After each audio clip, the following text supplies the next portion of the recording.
far as question time is concerned, we have no CS today for purposes of responding to any of those questions that had been slated for today. We will therefore proceed with the other business indicated in the order paper, unless, of course, the majority leader has something to share with the Senate. Proceed.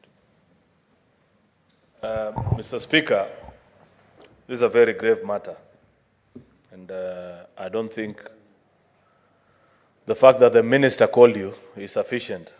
She may have called you maybe on matters to do with Kilifi County, but not with the Senate, because she is not invited here to come and meet the Speaker. And much as you extended courtesy of receiving her call, the minister needs to know that this House is terribly disappointed in her conduct. CS Aisha Jumwa, a long-serving parliamentarian who's been here in Parliament for over 10 years, knows very well that when there is a conflict of diaries between the executive and appearance in Parliament, the legislature takes precedence. I know President William Ruto very well. If any minister were to tell him that I cannot make it to your meeting because I am scheduled to appear before Parliament, he can never recall that minister to appear before them, either at cabinet or at an official briefing, at the expense of the representatives of the people. This behavior by CS Aisha Jumwa is something that I find quite astounding, because while ministers and her colleagues have been before this House 3, 4, 5 times, her and the Prime Cabinet Secretary are the two ministers that have never set foot in the Senate. Therefore, Mr. Speaker, I'd wish, with your guidance, and I'm willing to be persuaded by colleagues, maybe who you may grant an opportunity to say a thing or two about this, the conduct of these two ministers, Mr. Speaker, that let us be bound by the collective reasoning of the House, because it is not proper for, I have seen the letter from the office of the Prime Cabinet Secretary. There's an officer by the name Joseph N. Busiega. These are people who need not be in public offices, and I'm not excusing the Prime Cabinet Secretary. But by the time you're writing a letter at 3:57 p.m. for a meeting that is supposed to happen the following morning at 9 a.m., are you normal? Do you know what you're doing in that public office, Mr. Speaker? This cannot be entertained. And I cannot allow Parliament, Mr. Speaker, to be treated like this. Therefore, we have to register our disappointment with both ministers in the strongest terms possible, including the amendment that we have just done to the Powers and Privilege Act, Mr. Speaker. Unfortunately, the amendment is yet to become official law of the land, because it still has to go through the National Assembly, Mr. Speaker.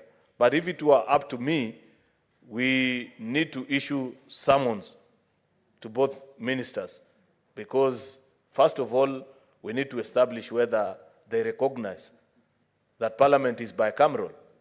And therefore, because I am sure they have appeared before our colleagues in the National Assembly, and therefore I don't get what their spite about the Senate is and what their motivation might be, Mr. Speaker. There is nothing that members are begging. You're coming to respond to issues of the representatives of the people, which the people of Kenya are asking you as a minister through their elected representatives in this House. Therefore, Mr. Speaker, I want to be guided by colleagues in their consideration of this matter, so that we make a decision jointly as a House on what to do. And finally, Mr. Speaker, we will eventually have to make a decision on the number of times a minister can skip appearance, and the maximum number they need to exhaust on postponement, especially postponement. We issued directives the other day on what is a standard letter that you write to Parliament. It cannot be, you just say you can't appear, no suggestion when you are next available. no credible reason why you're not appearing.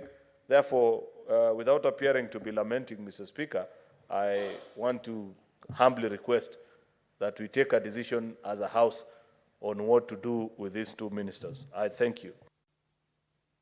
Senator Sifuna. Yeah, Mr. Speaker, you caught me just confirming with the law on whether this House can actually impose the same sort of sanctions that we've seen imposed by committees on witnesses who fail to appear before those committees. And I think I've said enough about CS Aisha Jumwa, and I have no more to say. As a legislator, you have advised us on more than one occasion that this cannot be a house of lamentations. So I think we need to proceed and impose a fine in accordance with the law for the non-appearance of the CS Aisha Jumwa. As to my brother, the Cabinet Secretary for Foreign Affairs, Musalia Mudavadi, I have never seen him in this house since these rules were promulgated and the number of times that has been invited here. In fact, Mr. Speaker, I have the privilege of sitting on the SBC, and I remember one time he's the one who wrote a letter to this house saying that you cannot summon a cabinet secretary if there is only one question to answer, and that we should wait until there is enough material for him to be able to appear before this house. And I remember the direction that we took as SBC. We said it could be the most critical question in the country right now. And I want to thank some of the CSs who have appeared here. Last week, Honorable Speaker, the CS for Defense, Aden Duale, appeared to answer one question on the reopening of Uhuru Park. And I think he left everybody here satisfied. The people of Nairobi are happy. The park is now open. We cannot be told such stories, Mr. Speaker. And because you have directed us that we should not be a house of lamentations, I want the fate that befalls Aisha Jumwa to befall the CS for Foreign Affairs, so that he also feels the pinch. And I want to request that we expedite the changes that we made to the Parliamentary Powers and Privileges Act, so that, Mr. Speaker, the enhanced fine might be a dissuasion, or might dissuade some people from failing to appear before the Senate. Mr. Speaker, it has been a very difficult night here in Nairobi because we are trying to coordinate responses to incidents of flooding all across the city, and I'm sure this is a matter that everyone is aware of. But even though we did not get much sleep, we woke up in time to be able to be here this morning because we have critical questions to answer. And if you look at the range of questions and the discussion that we were to have here, especially on arrest, detention, and deportation of Kenyans in diaspora, these are critical matters, Mr. Speaker. I have a very critical case that has gone on, I think, since before the elections. One of our key supporters from Western Kenya, Professor Ruth Onyango, her son was arrested in the US during the crackdown on the opioid epidemic, Mr. Speaker. And he is a qualified doctor, pharmacist. And that young man has languished in jail at an undisclosed location, and we are unable to get any information on his whereabouts and whether he's okay. It would have been a nice opportunity for the CS, who comes from that very same county where that young man comes from, to give answers to the family of that young boy. So, Mr. Speaker, I express my disappointment, but I want us to proceed in line with the law and impose those fines and issue summons so that if they fail to appear, other consequences can follow. I thank you, Mr. Speaker. Senator Mungatana. Mr. Speaker, on my part, Mr. Speaker, I rise on defense of the Cabinet Secretary in charge of Foreign Affairs. Mr. Speaker, the Honorable Musalia Mudavadi was before our committee for delegated legislation 2 days ago. He came on time, waited, and we had to wait for quorum to form. He went to the office, he came back and appeared before us and tackled every question that we put before us, that we put before him. So I'm very surprised that today his behavior is totally different from what he displayed at the committee. And I know that the very heavy issue that we were tackling there, we were able to find a way forward. Mr. Speaker, having said all that, the issue I was trying to drive at is that there are some cabinet secretaries who have defied this House. And there are some cabinet secretaries who have been very cooperative with this House. Now, the question is, are we speaking with records? Are we speaking with facts? Mr. Speaker, I have a recollection of your ruling that guided that we should not be people to lament on issues. Instead, we should take action, which Honorable Sifuna has proposed. But the way you actually guided is not what the Honorable Senator is proposing. What you said is that a proper motion should be brought for us to censure. My own take, Mr. Speaker, is that nothing stops the majority leader, Mr. Speaker, from originating a letter when he's giving his weekly statement.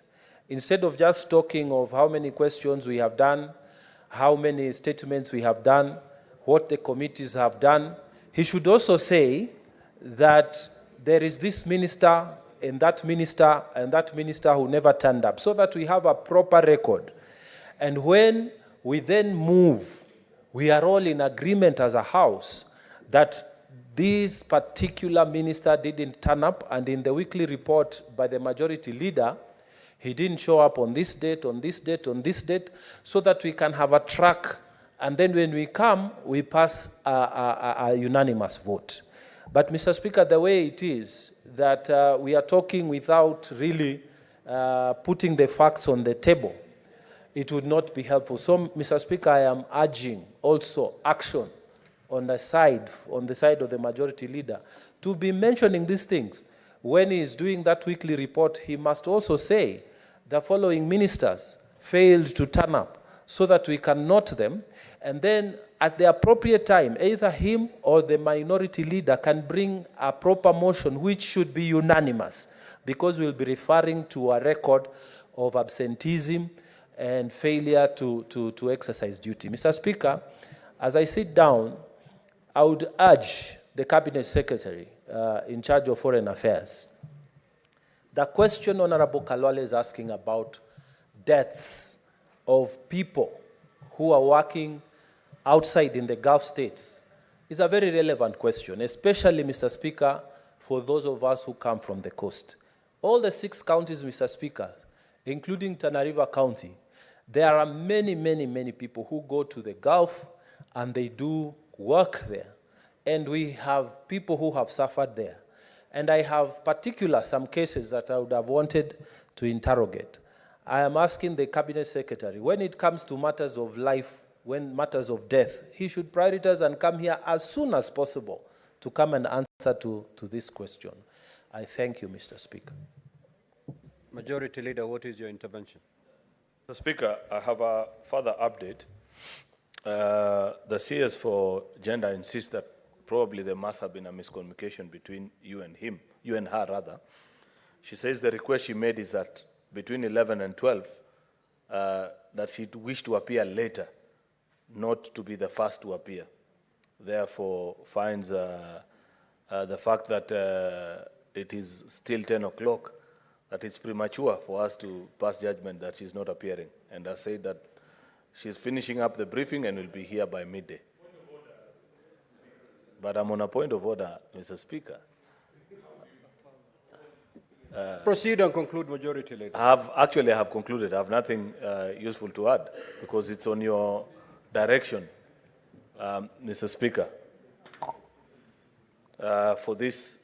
for us to know. Because the letter that she has, remember when we made the decision at SBC yesterday, we told her to appear at 11. The only adjustment she made was that, let me come at 12. Therefore, I stand guided up to that much. I have seen a copy of the letter. We had told her to come at 11. Thank you. Now, Honorable Senators, let us make progress.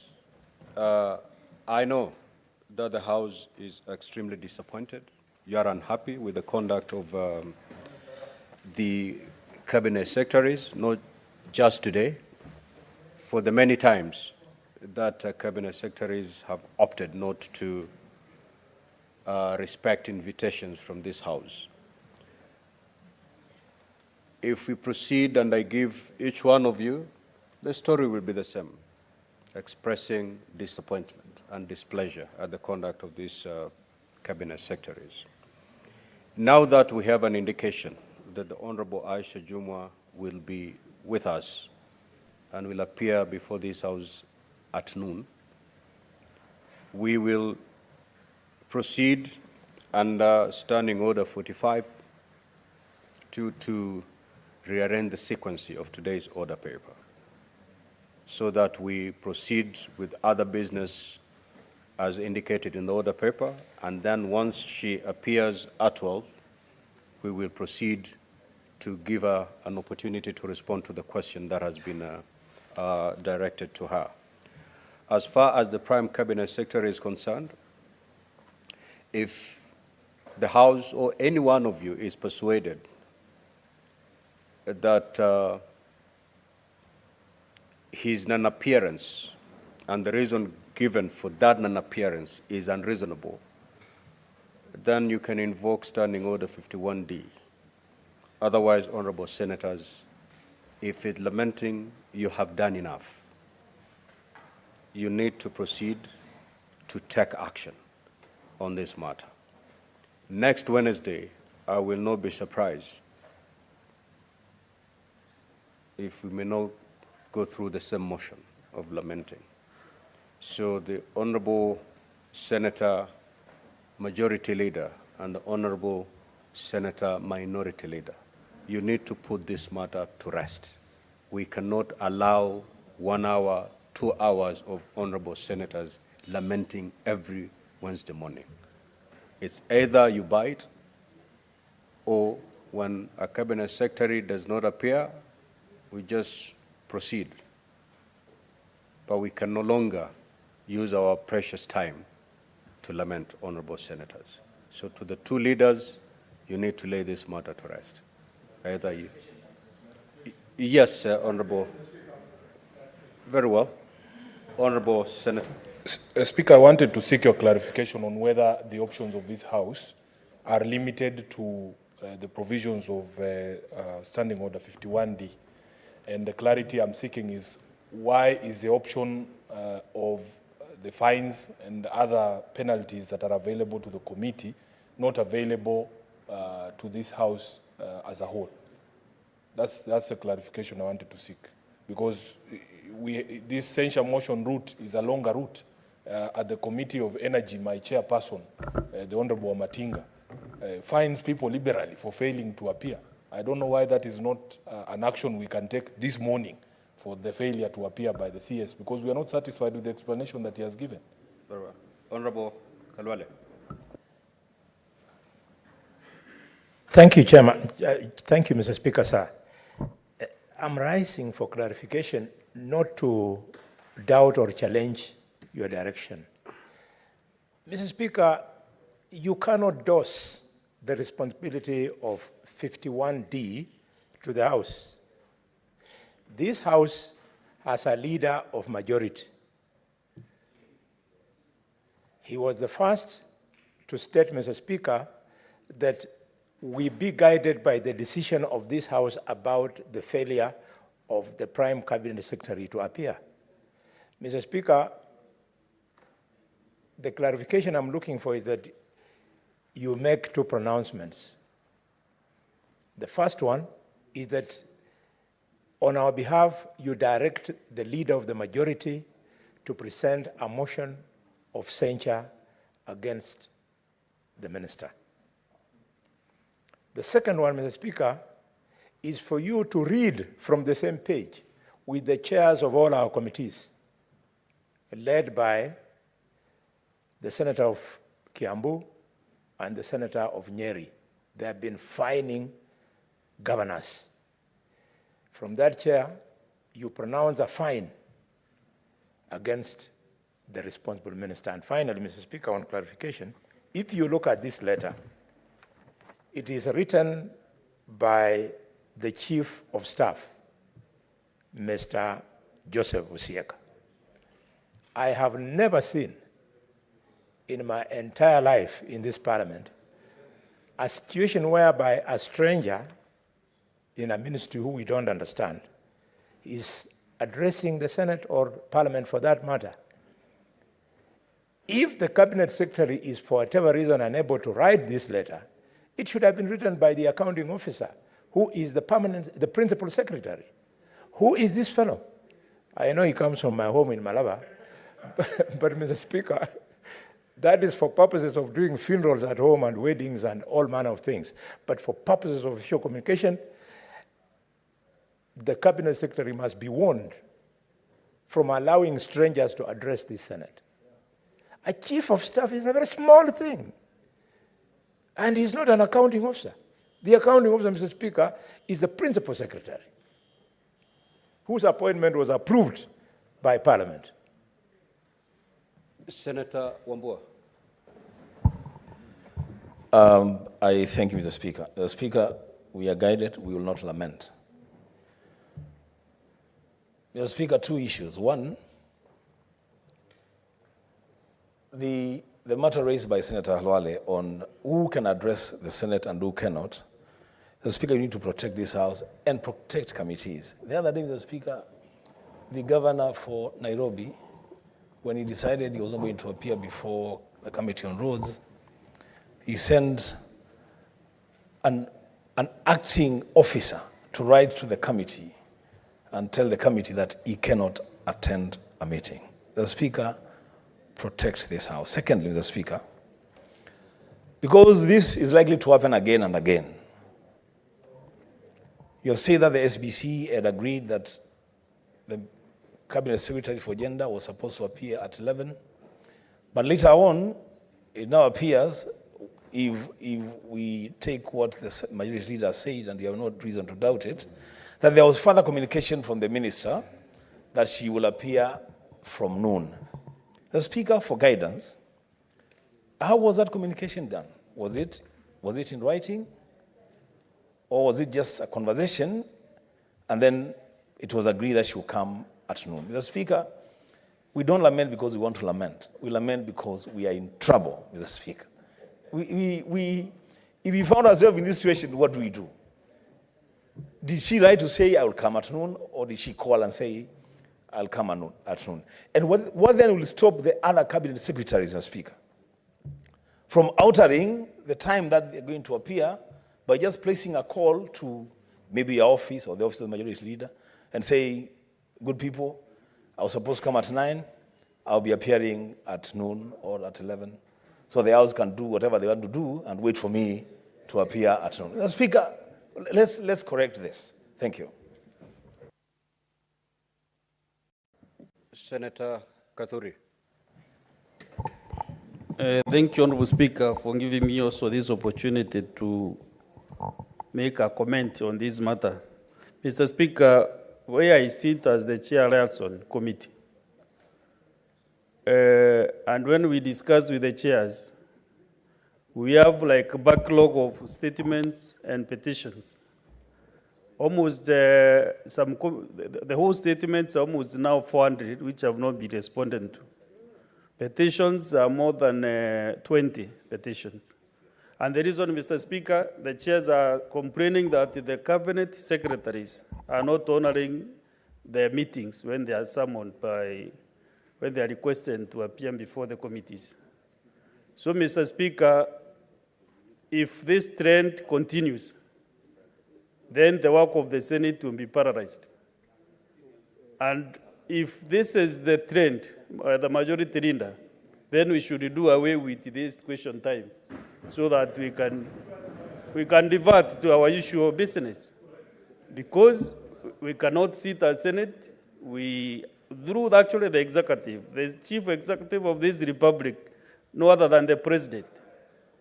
Actually, this was his brainchild when he was elected as the president.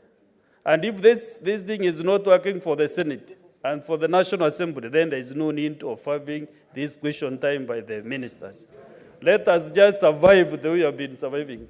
So that's also the work of the senators. Petitions in this House, Mr. Speaker, and I will request also the director to give you some time so that you can listen to us. Mr. Speaker, petitions in this House are brought by citizens themselves, most of them. And when we stay with the petitions for 5 months, 6 months without responding to a petition, which has been brought by some communities because they are oppressed, they have issues, then, Mr. Speaker, this House looks very bad to the public. And, Mr. Speaker, that is why we should have a discussion about, do we need to have the CSCs appearing before this House? Do we revert to the issue tradition? Which system is working for the Senate? So that, Mr. Speaker, we can be able to expedite our work. I was reporting that we have more than 400 statements which have not been responded to. Actually, the statements have been brought to this House by the members, our fellow senators. And when we meet as liaison, like we'll be doing today at 1, we have no alternative. We just read the figures. How many statements are pending? 400. How many petitions which have exceeded the 60 days? Almost 30 petitions. So, Mr. Speaker, we really need to have a candid discussion. Majority leader, I will send you to the House in the Hill and tell our boss, not our boss, but the president, that we are not doing so well in this matter on appearance of cabinet secretaries. It is not good for a cabinet secretary to call the speaker by phone that I'm not appearing, or call the majority leader. No. These cabinet secretaries should just do correspondence. The PSs, the clerk of the Senate, writes directly to the PS, communicating anything from the Senate.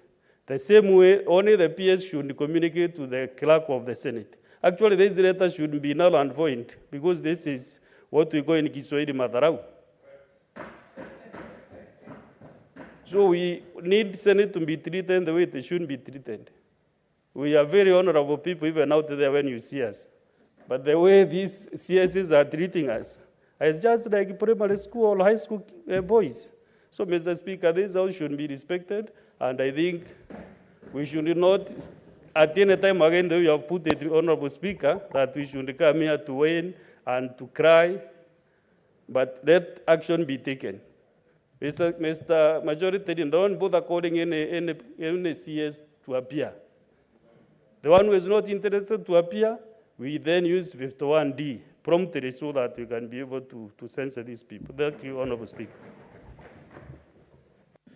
Yes, Senator Ledama. No, clarification. Thank you, Mr. Speaker. Mr. Speaker, I was listening to my brother, the Deputy Speaker. And let me say that I like what he was saying. And Majority Leader, my good friend, you know, in reality, the order paper belongs to you because you're the Majority Leader. So when we sit here and start lamenting, we're actually lamenting and pointing a finger at you. You know, I would not want to say that you're failing, but other people could conclude that. This House must be respected. When we stood here, Mr. Speaker, and some of us argued, we interpreted Article 153 of the Constitution to say that a cabinet secretary can only appear before a committee of the House. And it's actually, they are mandated to appear when they're invited to do so. But the judiciary ruled it so it fit that they also appear before plenary. Now that they are here, and that is the reason why we decided to be here, because our side of the House had decided not to attend because we did not want to violate the Constitution. Mr. Speaker, the only thing we ought to do now is to look at the provisions of the laws that gives us powers to punish these individuals who fail to appear. Section 19 of our Parliamentary Powers and Privileges Act is quite clear that whereas a witness has been invited or someone to appear but fails to appear, there are consequences. So I don't know why we are lamenting here. I think we should just do what we did in the last Parliament. In the last Parliament, the Majority Leader was seated here. We censured the Cabinet Secretary of Energy then. And there were consequences that followed. You know, some people, see as if we just come here to talk and talk and talk, but we've got a lot of power. So this power that we have, Mr. Speaker, I want to beseech you to allow this House. And now, since you are the one seated there, you are like the chair of that committee. I think you should be the first one to say that we are now going to apply Section 19 of our Parliamentary Powers and Privileges Act, so that these people can be able to respect this House. The other day, we were given a credit. They said that we are doing better than the National Assembly. We are doing better than the National Assembly because we are diligent and we know the law, we know our rights, and we know the powers. We are here as ombudspersons of citizens who have sent us here to represent them. So, Mr. Speaker, I would like to beseech you that we become decisive in our decision-making. We send strong messages. Because, seriously, when I saw the president saying that he's going to now ensure that the cabinet secretaries appear before the floor of the House, when they fail to appear, what does that mean? I don't want to use slang, but it's like they're showing him the middle finger. Utadu. You know, Mr. Speaker, this is something that we need to be very serious about. We have to respect. The Speaker has got to be respected. Even the President has got to be respected. So, Mr. Speaker, I think, honorable senators, let this debate lie there. I have indicated and advised that the recourse you have and the recourse that this Senate has, where a cabinet secretary fails to appear without any reasonable cause, then you may invoke Standing Order 51D. So, honorable senators, the reasons you're giving, the contributions you're making are so relevant and will give weight to such a motion. I wish to hear the kind of debate when you're debating that motion. Because as we are talking now, at the end of the day, no resolution can be passed as far as the failure of this CSS is concerned. So majority leader and the minority leader take leadership in this matter. As far as what Senator Sifuna has alluded to, then can this House, sitting at plenary, impose a fine, just like a committee? Of course we can, but it is the procedure, because you need to pass a resolution. The Speaker cannot impose a fine. The fine can only be imposed by this House through a resolution of this House. So how do we then proceed as a House?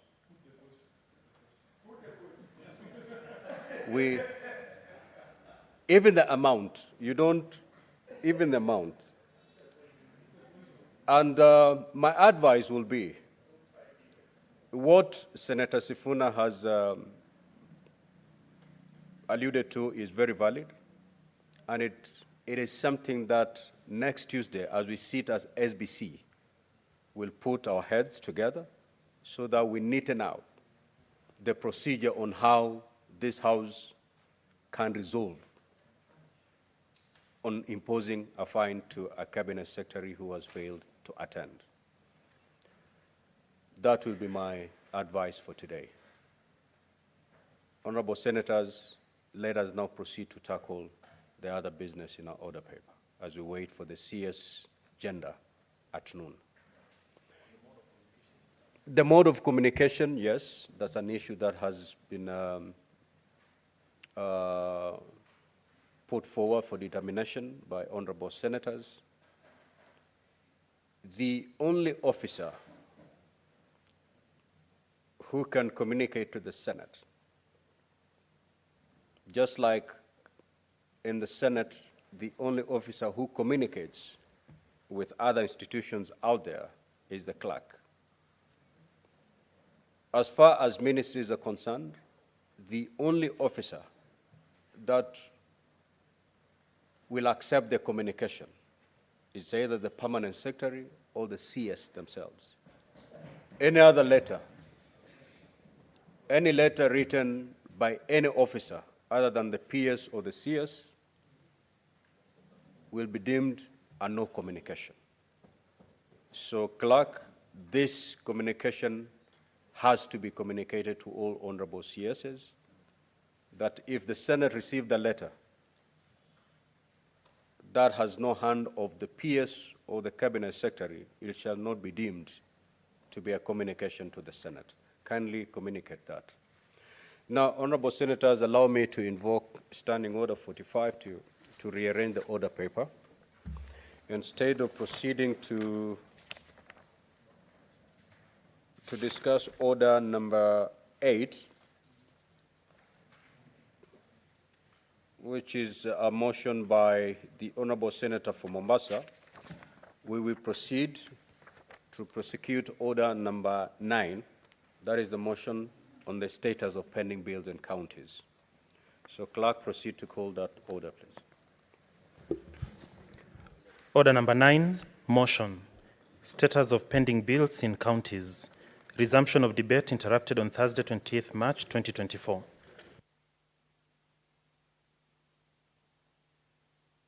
Honorable Mwaruma.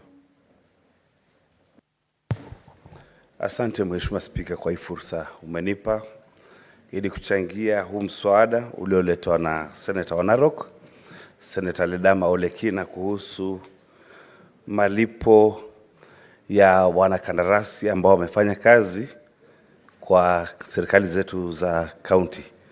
Mheshimiwa Spika, ukiangalia huu mswada, imesemekana kwamba ama vile hali ilivyo katika kaunti zetu ni kwamba kuna wakandarasi wengi wamefanya kazi lakini hawajalipwa, na hili limepelekea hawa wanakandarasi kufunga biashara zao, wengine wamejiua.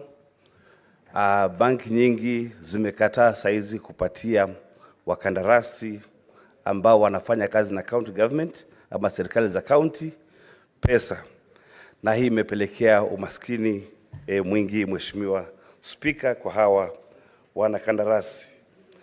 Nakubaliana moja kwa moja, Mheshimiwa Spika, ya kwamba ni vyema sheria ifuatwe wakati tunalipa wakandarasi, kwa sababu sheria, Mheshimiwa Spika, inasema ya kwamba wakati tumeanza mwaka mpya wa pesa, basi zile pesa za pending bills ziwe za kwanza kulipwa katika pesa yoyote ambayo itapatikana katika ama itaenda kwa county, serikali za county. Mheshimiwa Spika, ufisadi ndio unaopelekea ukosefu wa kulipwa kwa wakandarasi, kwa sababu Mheshimiwa Spika, hili jambo Kenya ambalo linaitwa 10% ama watu kutaka hongo ili kupeana kandarasi, watu wengi katika kaunti zetu huwa wamepata pesa tayari kwa zile kandarasi zimefanyika, na wakati wamepata pesa za kaunti, badala ya kulipa wakandarasi, basi wanatumia zile pesa ili kupeana zabuni mpya ili wapate, Mheshimiwa Spika, ile 10%. Na Mheshimiwa Spika, hii imepelekea malimbikizi ya pesa ambazo zinatakana kulipwa wakandarasi, na zimefikia, Mheshimiwa Spika, zaidi ya bilioni 107. Mheshimiwa Spika, kwa Nairobi kuna kaunti kama Mombasa ambayo inadaiwa bilioni 5.7 na bilioni hiyo ni ya Kiambu, na Mombasa bilioni 3.9. Mheshimiwa Spika, kwa kaunti yangu ya Taita Taveta saizi wakandarasi wanadai zaidi ya bilioni 1.2. Mheshimiwa Spika, la kushangaza ni kwamba hata wakati magatuzi yetu yanasema kwamba wameweka katika bajeti pesa za kulipa wakandarasi, hizo pending bills hazipungui. Taita Taveta kwa mfano, mwaka uliopita wa 2023 2022-2023 walilipa milioni 350, Mheshimiwa Spika, za pending bills. Lakini ukiangalia badala hizo pending bills pungue, bado zinaongezeka. Kwa hivyo Mheshimiwa Spika, nakubaliana na yale mapendekezo yaliyoko katika huu mswada ya kwamba controller of budget aangalie kwa ukaribu zile pending bills ambazo zinalipwa na pesa ambazo zinapitishwa na controller of budget, ili kama controller of budget ama county haijafanikisha ulipaji wa hizo pending bills, basi kuwe wasipawe pesa katika ile kota ambayo inafuatilia. Mheshimiwa Spika, na Mheshimiwa Spika, kuna kitu tunaona katika kaunti zetu, kwa kimombo inaitwa voided payments. Saa zingine controller of budget anapitisha pesa zilipwe kwa wakandarasi, lakini zile malipo wakati zinapitishwa na controller of budget hazilipwi kulingana na vile zimepitishwa, zinafanya kulipa mambo tofauti. Nafikiri ni vizuri mhasibu mkuu wa pesa aangalie kwa ukaribu ni kwa nini kunakuwa na hizo voided payments. Nikiangalia jana kulikuwa na statement ya seneta wa Kisii akiuliza ni kwa nini kunakuwa na hizo voided payments nyingi. Ni vizuri kuwe na maelezo kamili ni kwa nini controller of budget anapitisha pesa zilipwe kwa malipo aina fulani, lakini hayo malipo yanasimamishwa na malipo yanaenda kwa kazi tofauti. Nafikiri hili pia limepelekea kuongezeka kwa hizi pending bills. Mheshimiwa Spika, pending bills zikiongezeka ni kuonyesha ya kwamba hakuna huduma zitatolewa katika kaunti zetu. Mheshimiwa Spika, hili ni swala la kuvalia njuga. Hili ni swala ambalo kama Senate inatakikana tusimamishe kazi zote ili kuangazia, je, ni njia gani tutakayotumia kama Senate kuhakikisha ya kwamba pesa zinazopatikana kwa kaunti zinatumika kwenda kulipa hizo pending bills, na kwamba zile kaunti ambazo hazitalipa pending bills kulingana na kanuni 50(2) na 3 ya Public Finance Management Act Regulations kuwe na adhabu ya kutosha. Na Mheshimiwa Spika, kitu ingine ambayo inapelekea kulimbikiza kwa pending bills, na nafurahia huu mswada, ni supplementary budgets ama budget za ziada, kwa sababu wakati tunaendelea kutengeneza bajeti katika mwaka wa pesa, kuna pesa zinazotengwa za miradi kadha wa kadha, na kutengeneza bajeti kuna tumia uhusishaji ama public participation ya wananchi, na miradi yao wanajua ni miradi gani wanataka ifanyike. Lakini nafikia mahali kunakuwa na budget za ziada ama supplementary budget ambazo zinatoa miradi yao na wananchi hawaelewi ni kwa nini miradi yao haijafanyika. Na saa zingine maseneta wanalaumiwa ya kwamba pesa inaibiwa na nyinyi hamsemi kitu, kwa sababu mradi wetu wa wadi fulani ulikuwa katika bajeti, lakini mwaka umeisha na ule mradi haujafanyika. Alafu maseneta wanaambiwa, wanalaumiwa ya kwamba kwa nini pesa yetu inaibiwa na nyinyi hampigi makelele. Kumbe kuna supplementary budget imefanyika ambayo haijahusisha mwananchi. Kwa hivyo huu mswada unasema ya kwamba wakati supplementary budget inapotengenezwa, basi ni vizuri kuwe na public participation na wananchi wajue kama kuna mradi unaondolewa katika bajeti, umeondolewa kwa sababu gani, Mheshimiwa Spika. Na la mwisho, Mheshimiwa Spika, wakati wa supplementary budget kama haijahusisha mwananchi, basi control of budget asipitishe hiyo bajeti. Nimeona kama kwetu Taita Taveta wakati wa kutengeneza supplementary budget ambayo ni nafikiri ni ya 3 huu mwaka, pesa za wadi zilikuwa milioni 20, lakini zimetolewa milioni 8 na zikabakia milioni 12. Wananchi hawajui kama kuna pesa milioni 8 zimetolewa zikaenda kujenga aggregation center ama industrial park ambao wao wenyewe hawajahusishwa kwamba kuna industrial park ambayo itajengwa. Kwa hivyo Mheshimiwa Spika, nafikiri inatakana tuchambue hizi bajeti kama Senate, na hii nafikiri ndio kazi ya Senate ya ndani zaidi ambayo inatakana ipatie kaunti zetu na wananchi meno ya kuhakikisha kwamba ile pesa wanayotoa kwa ushuru inatumika vile ilivyopangiwa.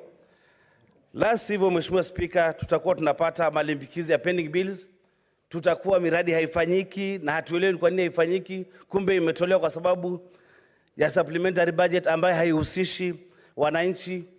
Na haya malimbikizi ya pending bills yanatakana pia yawe criminalized, yafanywe kuwa kwamba ni jambo ambalo linaweza fanya watu wafungwe. Mheshimiwa Spika, sipendi kuongea zaidi ya hapo, lakini naunga mkono huu mswada ulioletwa na Senator Lidama Olekina, na ningerai wenzangu waupitishe ili tuangalie utekelezaji wa haya mapendekezo ambayo yatapelekea kusaidia wananchi wetu ambao wanafanya kandarasi na serikali za kaunti, na pia kupelekea maendeleo yafanyike na huduma na miradi ifanyike kwa uzuri. Mheshimiwa Spika, nashukuru sana kwa hii nafasi.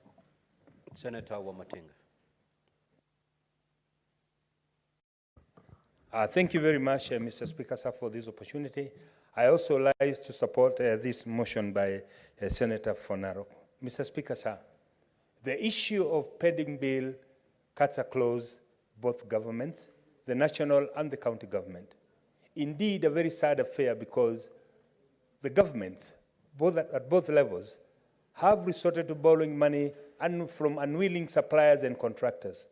These have seen, Mr. Speaker, sir, destruction of small enterprises, people who have been committed to supply goods, but they wait for years on end before they can get paid. Mr. Speaker, sir, as I stand up here, I stand as a proud Nyerian, because the Nyeri County is one of those counties that has zero pending bill. They're working together, yes. I repeat, Nyeri County is one of those counties that has zero pending bills. Mr. Speaker, sir, this came as a result of I, as the Senator of Nyeri County, and the Governor, and the County Assembly of Nyeri sitting together and agreeing that indeed these suppliers and contractors are people from Nyeri. They have supplied goods and services. And we indulged and agreed, Mr. Speaker, sir, before we do any new development, before we engage in any brick and mortar development, we ensure that we've paid all the pending bills. Mr. Speaker, sir, I would urge all the governors, and indeed all the PSs and the CSs, some of us who come from the construction industry, we've suffered many years, waiting years on end for monies that we've borrowed from banks before we get paid. Mr. Speaker, sir, this has ended up killing the morale of Kenyan investors, Kenyan entrepreneurs, and advantaged the foreign investors who do not need to rely on the exchequer, because they are able to access cheaper loans from their foreign countries' banks. They are able to get materials from foreign countries, and therefore, the local contractors, the local suppliers have not only been disadvantaged, but many companies, many industries have been destroyed as a result of the unwillingness of the national and the county government to honor the pending bills. Mr. Speaker, sir, it is not lost to us that we have an ever getting younger population in this country. We've been talking about access of government opportunities by youth and women and people living with disability. Mr. Speaker, sir, most of our youth live in urban setup. They do not have collateral that are required for them to access financial facilities from financial institutions. Therefore, they end up borrowing money from their relatives, they end up borrowing money from child ops, and at the end of the day, Mr. Speaker,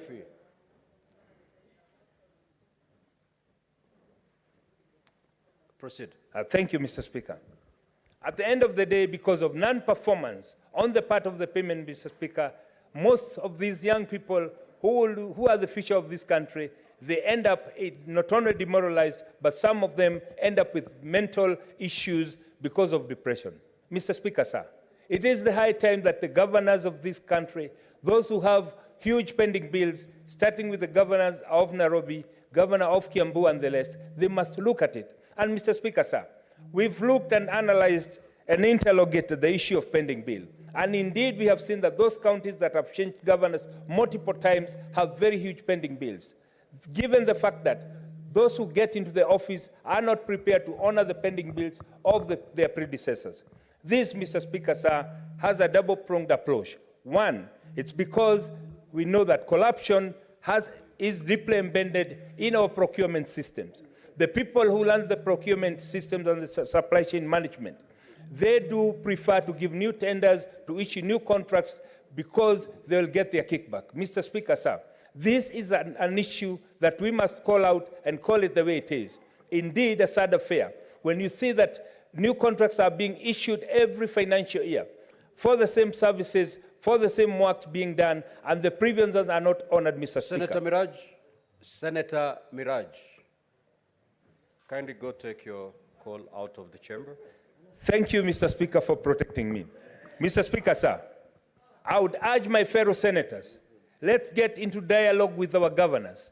Let's sit down with the county assemblies. Let's sit down with the county executives so that we can save the Kenyans who are being auctioned, who are dying from depression, who are being, Mr. Speaker, who are being auctioned, so that we can save the situation.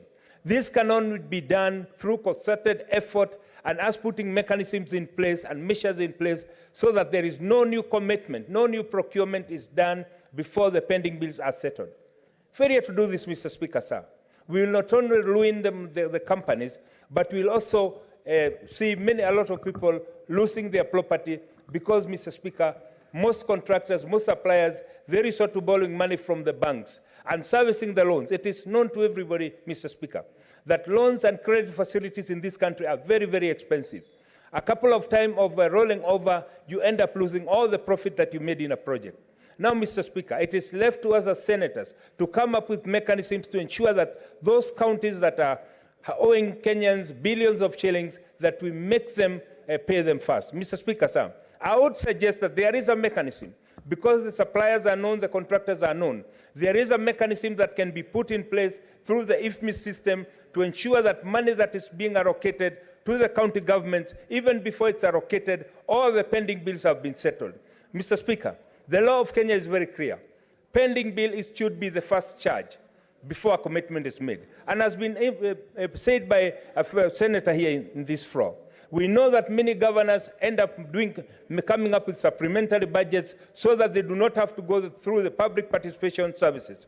Mr. Speaker, sir, we know as senator, our work being oversight, we have the mandate and we have the power to ensure that county governments do honor the pending bills. Mr. Speaker, sir, if we do not do this, history will judge us very harshly. We'll be accused of not being able to protect Kenyans. We'll be accused of not standing up for Kenyans. And most important, Mr. Speaker, sir, we will be accused for overseeing the death of many small and medium enterprises. As I sit down, Mr. Speaker, sir, my challenge to my fellow senators, it is time that we seek dialogue with our governors, irregardless of we belong in the same political divide, irregardless of we follow the same political ideology. We sit down for the sake of Kenyans, for the sake of Kenyan suppliers, and for the sake of Kenyan contractors. Mr. Speaker, sir, I support. Senator Wambua. Thank you, Mr. Speaker. Mr. Speaker, I will seek to be brief but precise. As has been said by my colleagues, Mr. Speaker, there is no question as to how governors and county governments should treat pending bills if the pending bills arise in the first place.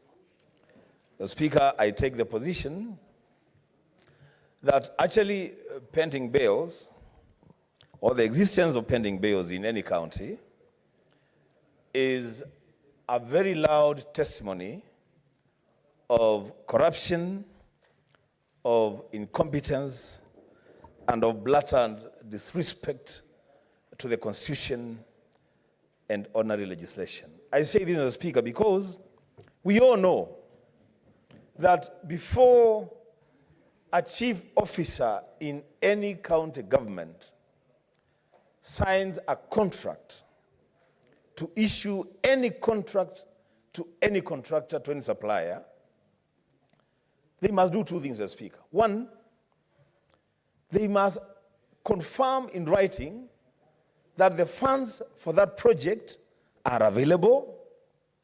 And secondly, they must ring-fence that fund so that when works are completed, then the contractors are paid. So, Mr. Speaker, the issue of pending bills running into hundreds of millions should never arise in the first place. And when it does, Mr. Speaker, then the law is clear that the payment of any pending bill becomes the first charge on the county revenue fund. Mr. Speaker, you began in the morning by cautioning us, and we take the caution, that we should not degenerate into a house of lamentation. The Speaker, I want to urge my colleagues, guided by your directive and on the strength of this motion, that after the debate on this motion, then we take and make a resolution that will have far-reaching consequences to governors and county governments who are accumulating pending bills. Mr. Speaker, it is a shame. In fact, I've just consulted Senator Sifuna. It is actually a shame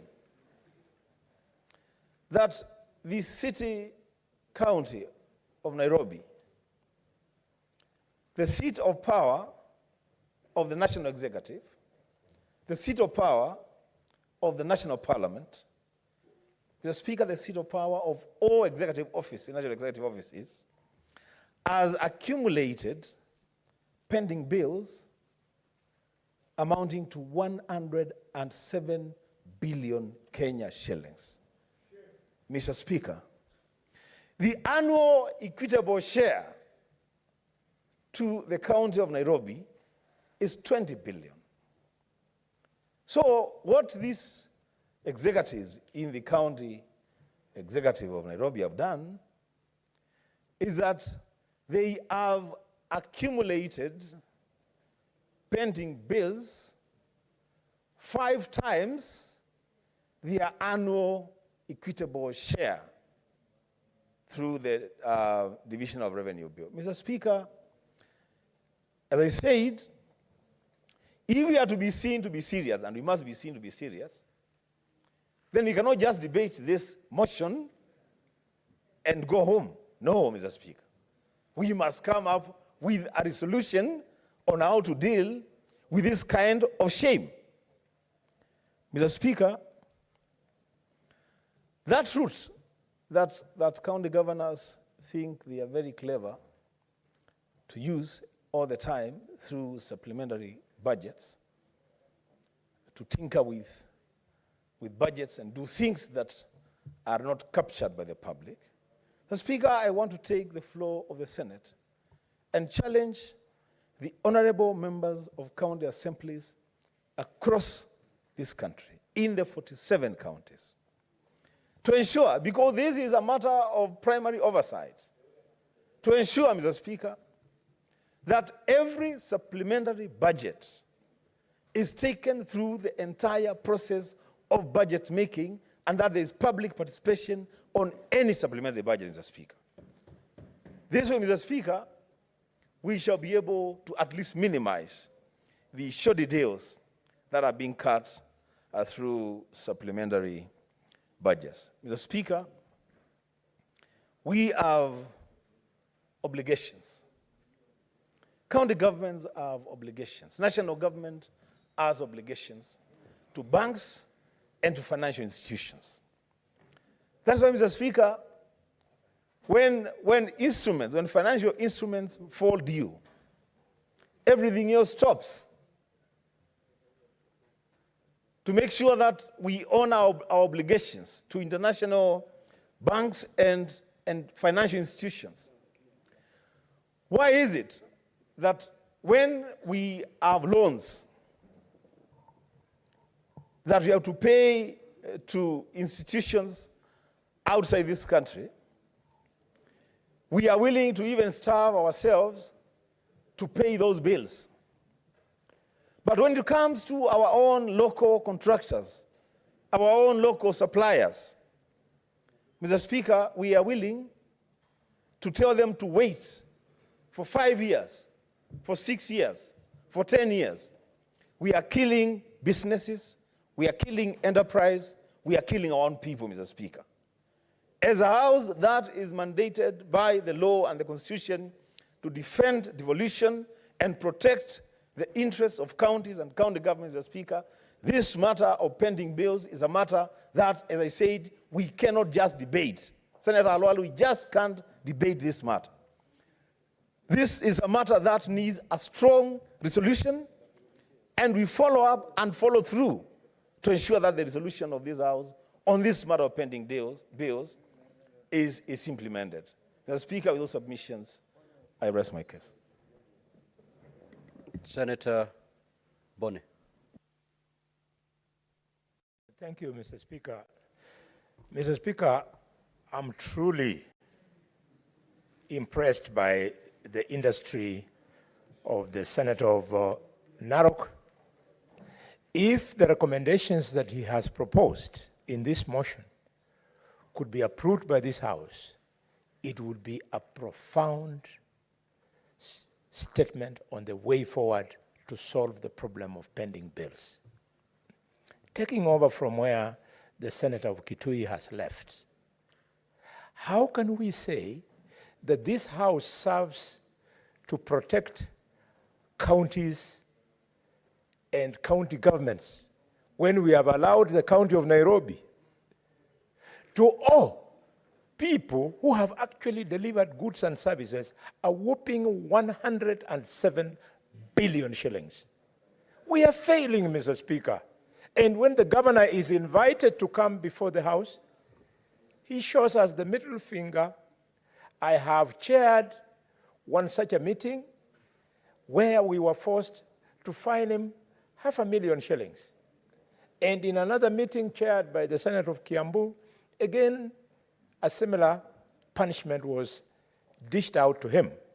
Mr. Speaker, this will require that we take this initiative by the Senator of Narok further so that we can achieve what America achieved soon after the First World War.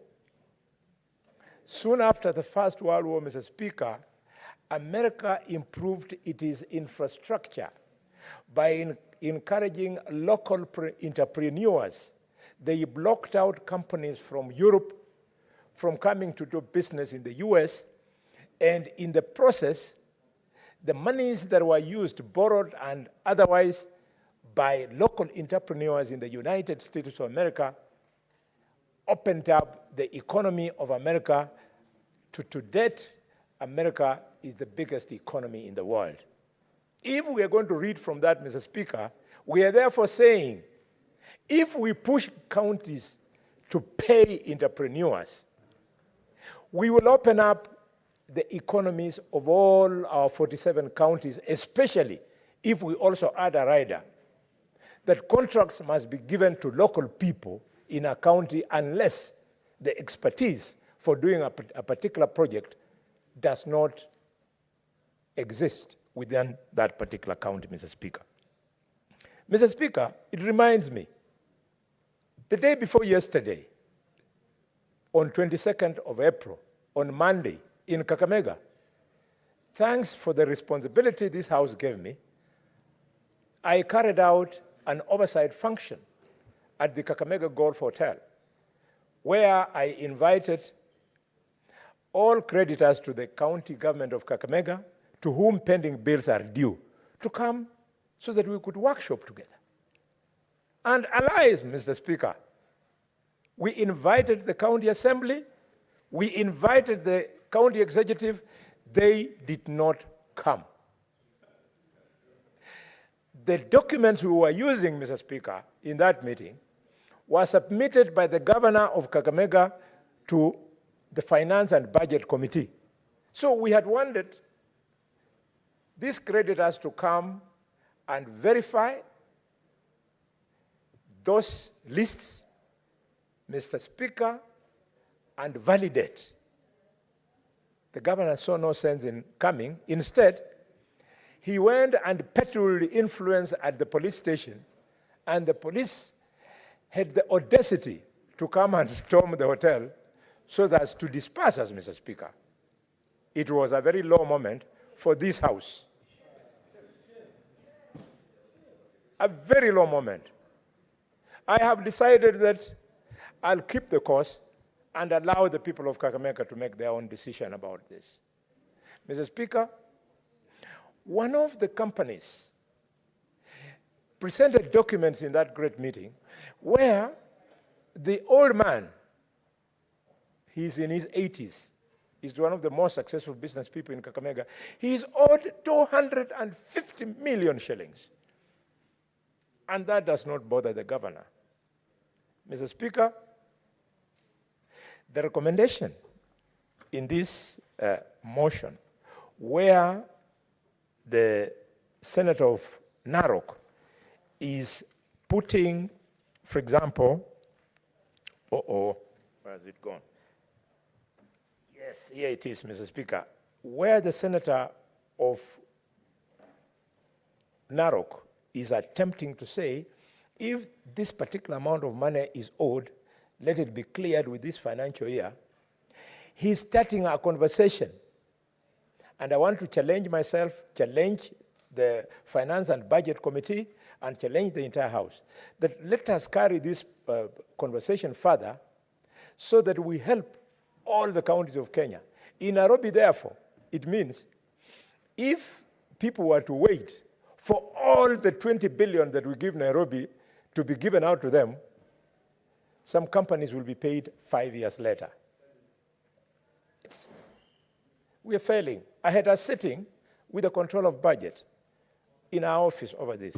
And she told me, you guys, help us. Mr. Speaker, the tragedy of this problem is that if you go to the countryside, many, many projects have stalled because contractors cannot continue. You come to Kakamega, our first governor started Buhungu Stadium. It has stalled, pending bills. Teaching and referral hospital, it has stalled, pending bills. Khayaga Market, Shinyalu Market, Ikolomani Market, they have stalled because of pending bills. The Khayaga, Shinyalu, Chepsonoi Road, it has stalled because of pending bills. And, Mr. Speaker, sir, when we raise these issues, governors are quick to run and say, they want my seat. Who told governors that they have seats? Those seats belong to the people of those respective counties, and they have the choice to renew their contract or throw them out so that more competent people can take over after a cycle of 5 years. Mr. Speaker, I hear you. Amen.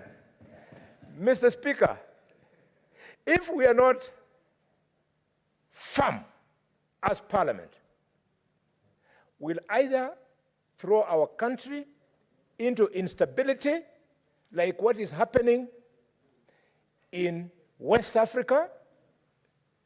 The outdated way of change of government is now back in Africa. We are now seeing coup d'etats because the militaries are waiting to see the institution of Parliament ensure that constitutions are working, and when they give up, they use unconstitutional means. How can we be a country, Mr. Speaker, sir, with due respect to myself and the government that I love and I serve, how can we be a country where we see nothing wrong with seeing doctors carrying twigs and leaves in streets when the same doctors are supposed to be in hospital treating people? How can we be a country, Mr. Speaker, where business people make presentations, formal, that they were forced to deliver fertilizer, Mr. Speaker, in a conduit that has resulted in Kenyans being sold fake fertilizer? How can we see nothing wrong with it? And we are happy that the Minister of Agriculture is today sitting in office, sitting pretty, when he is responsible for the mess of the sale of counterfeit fertilizer. If the Lord Almighty can speak to C.S. Linturi, C.S. Linturi should resign at the end of my speech. He's not fit to be a minister of agriculture. How would you sell fake fertilizer to the same people who voted for you? Even if we want to get rich quickly, then let us work a little bit hard. You cannot get rich simply by mixing donkey stool. What is the point of order, Senator Kathuri? Honorable Speaker, you know, we must be very responsible sometimes when even prosecuting our debates. I want to know whether Senator Karware has that evidence in incriminating the CS Agriculture, because it's an investigation which is ongoing, Honorable Speaker, and also where he sits, he does not sell fertilizer directly or supply to the people of Kenya. So, Mr. Speaker, because the CS cannot be able to appear to be in this floor, the Senator Mbone should not use the privilege that he has just to soil, to malign, to soil names of other Kenyans, Mr. Speaker. And if he has evidence, he should table to you. Thank you, Honorable Speaker. Senator Bone, you either Mr. Speaker, substantiate or withdraw that particular statement. Mr. Speaker, it was Dr. Martin Luther King who said that if you are accused of breaking the law, when the law you are accused to be breaking is a bad law, then that is the highest respect of the law. Yes, the Deputy Speaker is right. I'm out of order. But the law that makes what I'm doing to be out of order is a bad law, and therefore my defying it is the greatest respect of law. I therefore withdraw those remarks, Mr. Speaker. I therefore, Mr. Speaker, withdraw those remarks.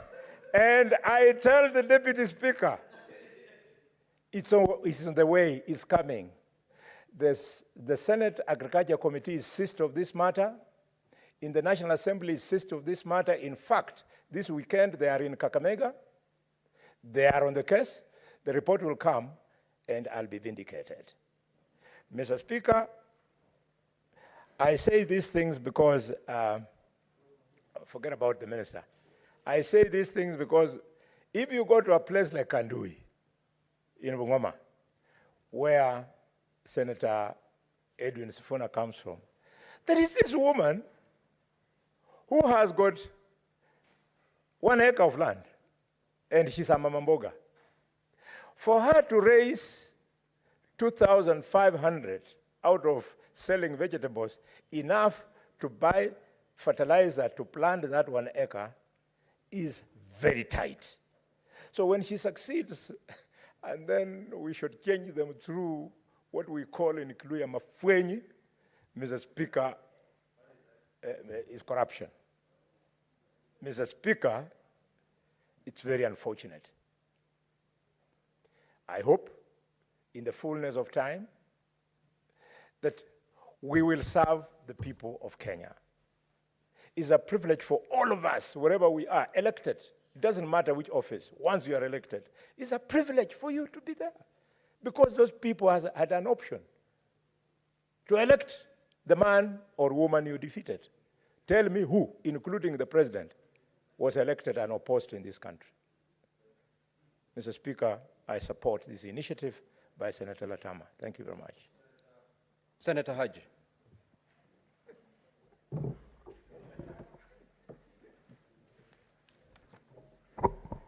Thank you very much, Mr. Speaker.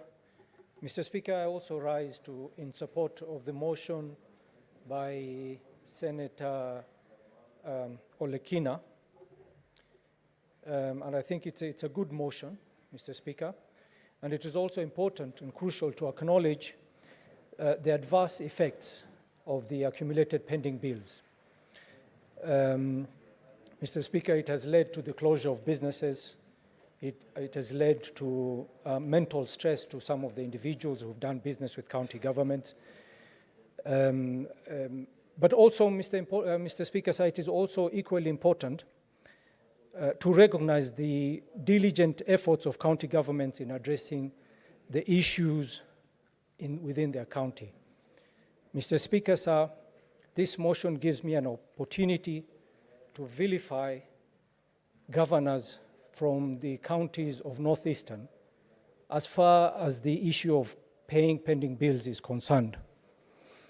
Mr. Speaker, sir, as per the report of the Officer of the Controller of December 2023, Wajir County has taken their pending bills down from 5.4 billion to 1.6 billion.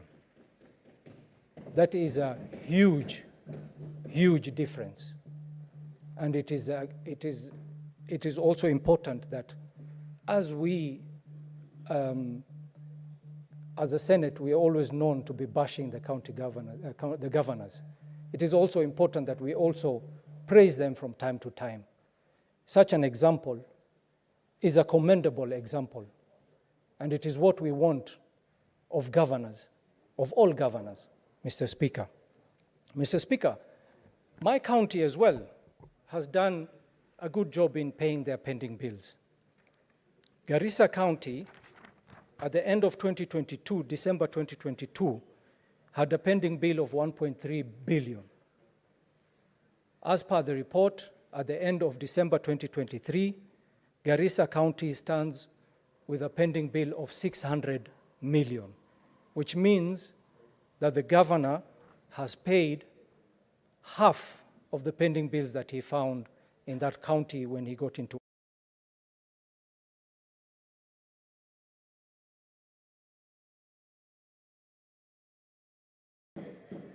You know, it is good because we've heard here from senators that the accumulated pending bills of different counties has had adverse effects of the people and businesses in those counties. So when they do good, we have to praise them.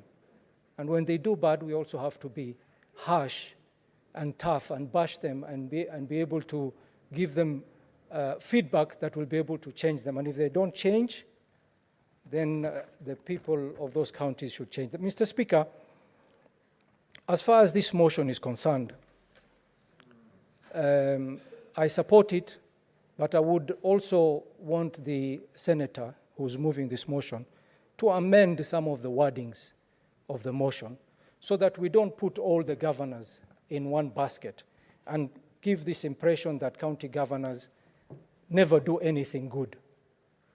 As you can see from the examples I've given of Wajir County and Garissa County, these governors are governors who are serving a second term, but have come in after an election of being out for 5 years and have found an exploded pending bill, but have actually done something about it and reduced the amounts.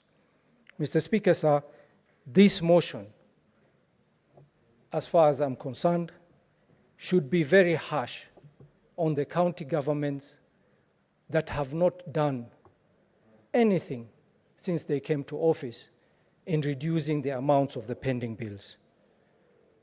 Examples of Nairobi County, Kiambu County, and I'm sure other counties as Busia, the mover of the motion should be able to cluster the notorious counties so that they can be affected by this motion. And Mr. Speaker, if the mover is agreeable in making some of the amendments, then I will fully support this motion. And I want to thank him for coming up with a very good motion that will assist the county governments that are suffering from pending bills. But also it's important that we give positive feedback to the governors who are doing a good job. Thank you very much, Mr. Speaker. I support. Senator Abbas.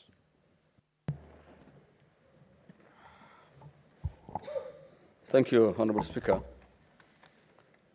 Honorable Speaker, actually, it's actually a very unfortunate situation today that this very house that is supposed to oversight the counties has actually we have failed the people of Kenyans because of the Benny bills actually is increasing by the years, and I want to correct my friend and my neighbor, Haji. The Wajir bill is actually, Benny bill is 5.5 billion, but what is shown in the COP is the verified amount of money, which is 1.6. Therefore, I want to put the record, and I said the bill of Wajir Benny bill stands 5.5 billion. Honorable Speaker, this country has all the institutions that oversight how expenses have been done. Budgets have been made, appropriated, it comes to the parliament, it's appropriated, it goes to assemblies, it's appropriated, and there is no cause and there is no reason for us to have many bills. Because all this money has already been accounted for, been given to respective counties. If the county is given 3 billion shillings or 10 billion shillings, then they must be able to live within the budget. But however, the answer is where money delays.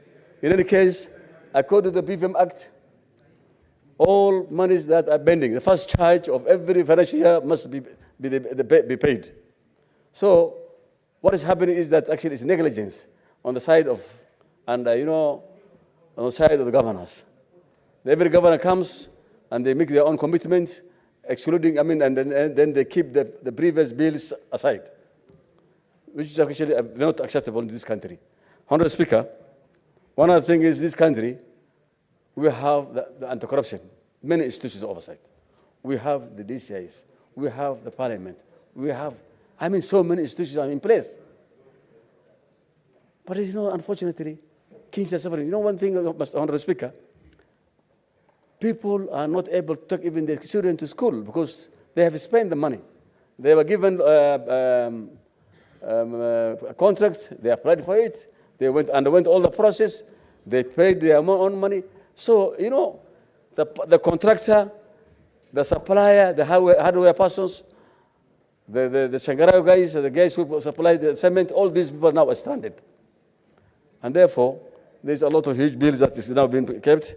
And one thing is actually, we want us, this House to help and work with the COB so that at least this money must be paid to the public, the people who have got by the minutes. Otherwise, as it is, there are people who have gone to depression, there are people who have gone crazy, there are people who have got hungry, there are people who have, the schools, kids have gone are not going to school, and it is a disaster. It's not actually, that something that we can be able to say, there's a Benny bill. There is no justification for Benny bills. Honorable Speaker, in my place, county, we had a sitting with the governor, we had a sitting with all the suppliers and the contractors, and there was actually a model that we were able to pay the money. However, that does not happen because it says the budget is limited, but we are still trying to negotiate with the suppliers. At least we agree on how best we can be able to pay the money. But one thing we have discovered is, and a blunder has been done by the previous regime, that a lot of contracts that have been given out or a lot of claims been made cannot be verified. There are no documentations. There are some of them missing, even fictitious. So it becomes also a difficult issue for us to solve this problem. Therefore, I think what we'll do, as chair of the committee, of this committee, of the division committee, actually I'm ashamed. Every time I go to a county, I'm being told. The traders run to me and say, the Senate is not working. The Senate is not giving us the support. So it is a high time this Senate must wake up and support the public so that people can get their money. And what we are saying is, let's stop all the monies for the counties until the bendy bills are paid. Otherwise, as it is, people are running bankrupt. The country is, people are being robbed. Honorable Speaker, if anti-corruption has failed, or they are overwhelmed because of the job they are doing, then we can use other institutions like DCIs to take over these things and at least come up with the criminals who are stealing the public money. Because so far, we only seen only one governor that has been taken to court and they have been charged. And the money is being actually looted on a daily basis. There's Auditor General every time he's giving a report. The Auditor General are saying this is actually inappropriate. This money has not been accounted for, but no action has been taken. So I think it's now the owners of this house that since we are responsible for the counties and the oversight the house, this house must wake up and we must support the institutions that are doing the oversight, like the anti-corruption and the DCIs and everybody, so that this menace of anti-corruption should be stopped. Thank you, Mr. Speaker. I beg to support. Thank you, Senator Abbas. Next is Deputy Minority Whip, Senator Sifuna. Senator Sifuna seems not to be aware of his title because...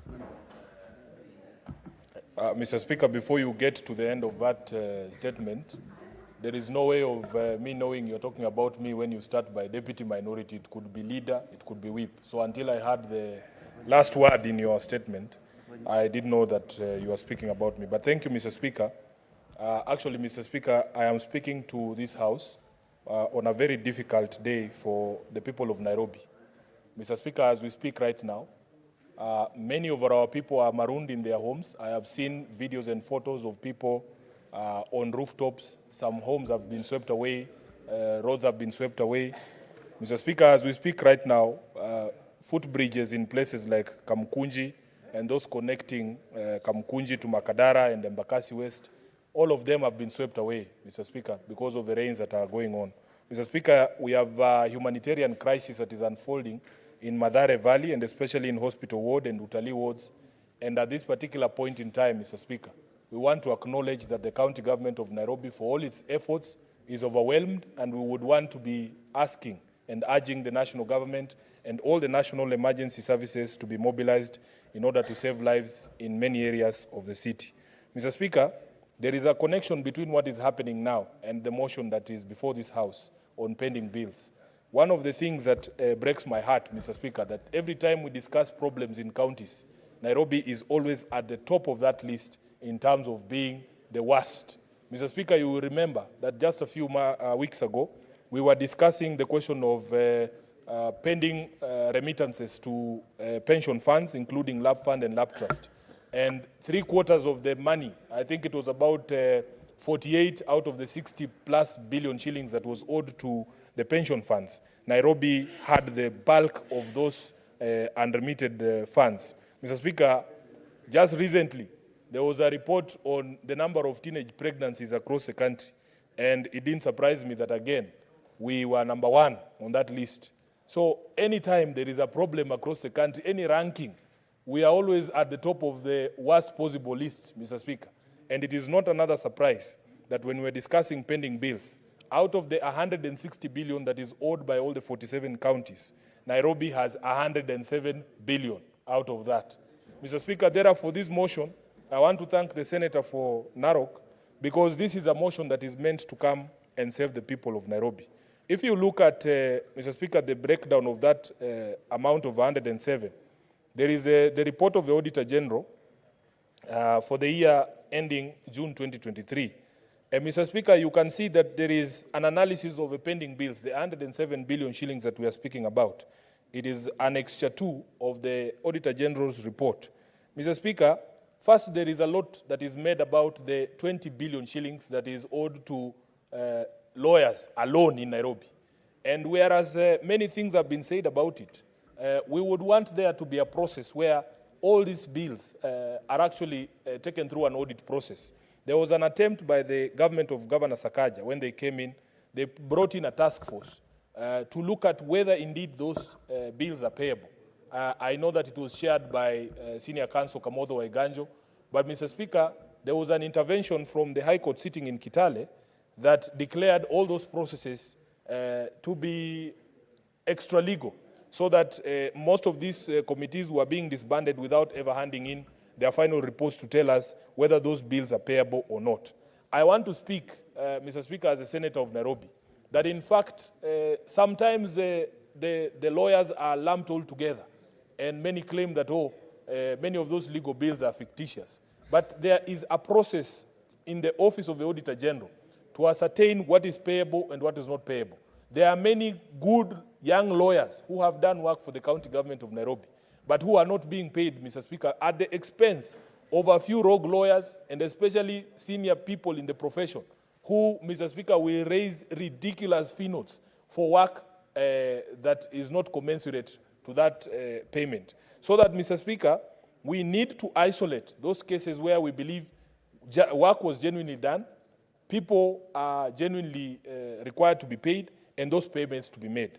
Mr. Speaker, in that same Auditor General's report, we have a list of stalled construction projects or development projects in the county of Nairobi. And Mr. Speaker, you will see, we have over 12 stalled health projects, construction of health facilities at all levels of the healthcare system, Mr. Speaker.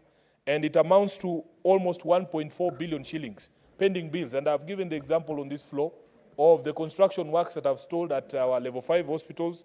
If you go to Mbagathi, Mr. Speaker, there is a stalled construction project. The contractor abandoned site because of non-payment of bills amounting to over 40 billion shillings. If you go to Mama Lucy Hospital, the story is the same. If you go to Mutuini Hospital in Dagoretti South, the story is the same, Mr. Speaker. And if you go to Pumwani Hospital, the premier facility for delivery of children in this country, the situation is the same. I heard the CS for Health yesterday saying that the monies that were owed by national government to these facilities under Linda Mama program and also under NHIF had been paid. She told us to check the accounts today. As of yesterday, when she finished speaking, I spoke to the CEOs of these facilities, Majority Leader, that money has not been seen. I am also going to check with them today, yes, to see that these amounts have been paid, because we need these projects to be completed. Mr. Speaker, one of the conversations that has been going on with the current flooding in the country and in Nairobi in particular is the question of garbage, Mr. Speaker. We have a big problem where garbage has become a very serious menace, Mr. Speaker, and it is contributing to the situation that we are seeing with flooding, because most of this garbage that remains uncollected in many areas ends up in our drainages, and then you see people's homes flooding. I will give you the example, Mr. Speaker. We had a collection center that was opened at Umoja Inako. Mr. Speaker, that garbage was not meant to stay there at Inako. It was supposed to be collected from Inako and taken to Dandora dumping site. Since September of last year, because the contractors have abandoned their work for non-payment, Mr. Speaker, the garbage at Inako in Umoja has now reached the power lines. That is how high up it has been stacked. We have illegal dumping sites at places like Likoni Road, Mr. Speaker. And if you speak to the business people who operate in that area behind Kartasi Brands, there is a place on Enterprise Road where an illegal dumping site was opened there. Mr. Speaker, all of those businesses from Enterprise Road coming all the way up to Road C, to Road B, all of those places right now as we speak are flooded. People are counting very serious losses because of non-collection of garbage and dumping of soil on the riverbed in that particular area of the Ngong River. Mr. Speaker, I had a conversation one time. One young contractor came to my office. He had been contracted to collect garbage. That gentleman, after receiving that contract, went to suppliers of machinery, the backhoe loaders and the trucks, and got a loan to finance that particular project, thinking that he would be making some money and be able to pay for those equipment. Mr. Speaker, by the time this guy is seeing payment, first of all, he had to abandon work. His machines were repossessed by the financiers. They were auctioned, and of course, they were auctioned at a lesser value than he bought them. And the difference between the value that he took and what they fetched in the market at the auction was he was being asked to pay that amount. And yet, Mr. Speaker, when you go to the county governments for this payment, we have this phenomenon where if you don't know somebody to push for you payments through the county government, nothing is going to be done. Mr. Speaker, when you go to have that conversation, this young man was in tears. You go to have a conversation and you've had allegations of people saying you cannot be paid a pending bill in these county governments if you do not agree to part with 50% of the payment. These are not stories, Mr. Speaker. This is the life of many of the contractors that are in our country, and in our county in particular, Mr. Speaker.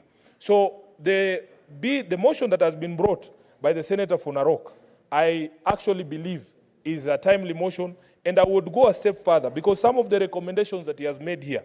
Number one, that the Senate recommends that all county governments pay verified pending bills amounting to less than Kenya shillings 1 billion by the end of this financial year, and those above 1 billion by the end of the financial year 2024-2025. When I hear my counterpart from Nyeri saying they have no pending bills, when I hear our friends in Baringo want to impeach their governor because of pending bills of 115 million, I just wonder which world is this that Nairobi cannot live in, that we can also be at zero net pending bills, Mr. Speaker. So I support the recommendation. In fact, Mr. Speaker, I have been an advocate of ring-fencing money for pending bills, as you have heard. At the rate we are going, Mr. Speaker, if Nairobi gets 20 billion shillings every year in equitable revenue, it will take us 5 years. If we are doing nothing but paying pending bills, it will take us 5 years, 5 years allocation to get to 100 billion shillings in order for us to clear our pending bills. So, Mr. Speaker, I do agree with the recommendation here that the county governments must prioritize payment of pending bills. If those bills were being paid, the garbage collectors would be working.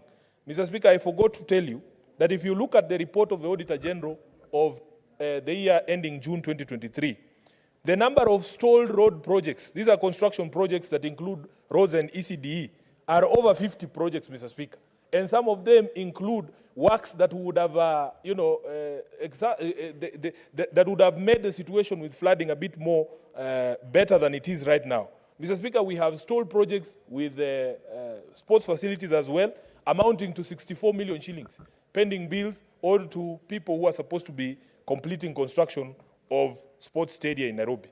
Mr. Speaker, therefore, I want to agree with the proposal here that county governments must prioritize payment of pending bills as a first charge on the county revenue fund.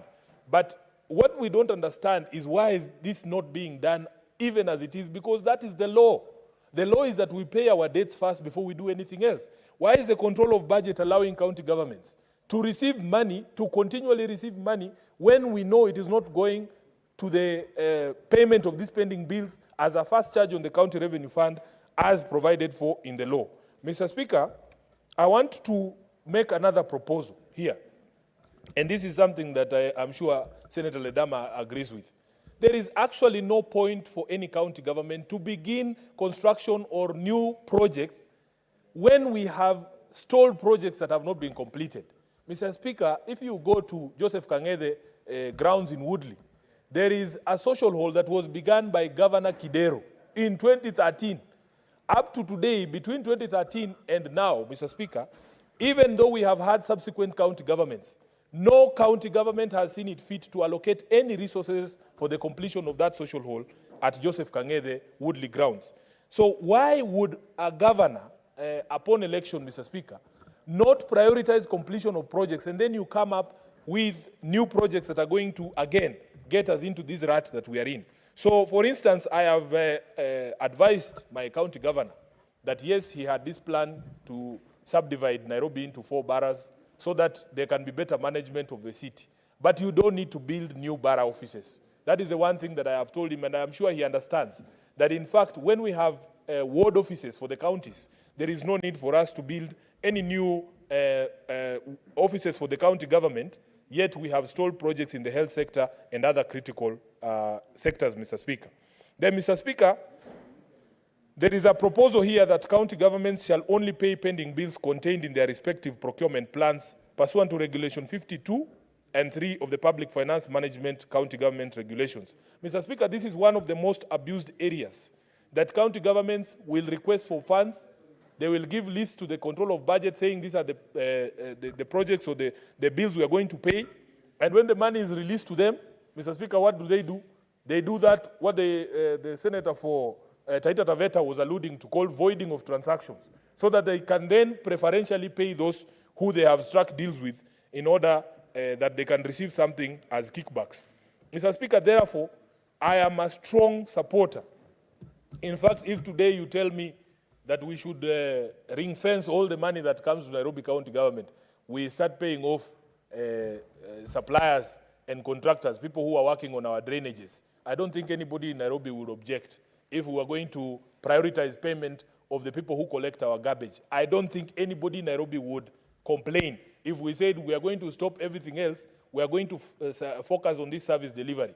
Mr. Speaker, there is a meeting that had been called by the Office of the Deputy President for today to discuss this thing of the Nairobi rivers. Of course, for me, because I believe in the relationship between the national government and the county governments being kosher, I thought that it was a misplaced forum for us to discuss matters that are completely devolved. Mr. Speaker, we have thoughts on how we can improve Nairobi. Those of you who have traveled across the world, you see in places like Europe, their rivers are paved at the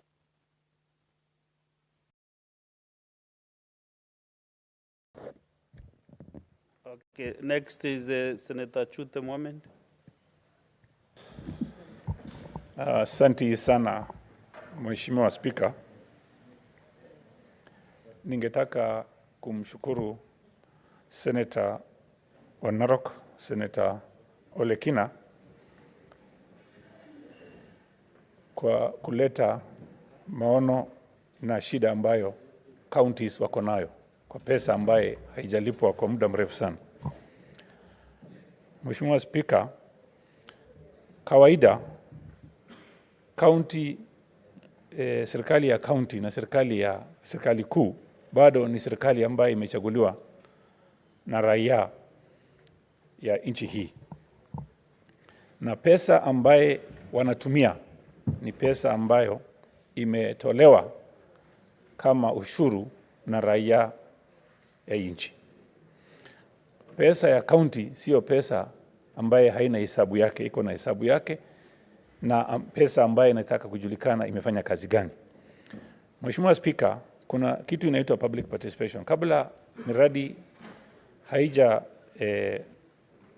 pitishwa katika bunge ya county, lazima wananchi waseme wanataka hiyo miradi ifanywe, miradi ni gani na itafanywa wapi.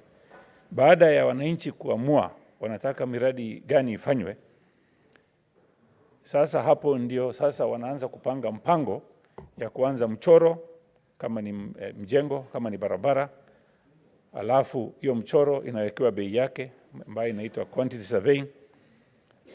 Baada ya hiyo, baada ya kujulikana gharama ya ujenzi hiyo ni pesa ngapi, inapelekwa katika bunge ya county ambayo itashughulikiwa vilivyo na itapitizwa baadaye kama mpango ambaye imetoka kwa wananchi ya county hiyo.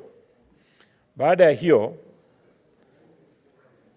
mambo ya kazi vile itafanyika inatangazwa katika magazeti.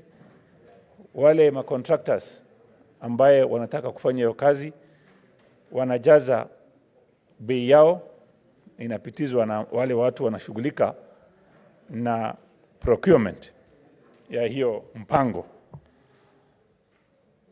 Mheshimiwa Speaker, hakuna kitu yoyote itafanyika katika nchi hii ama hata county ambayo imeenda kupita katika bunge ya kitaifa ama bunge ya county ambayo wakati budget imepangwa inajulikana hiyo budget inapangiwa miradi gani.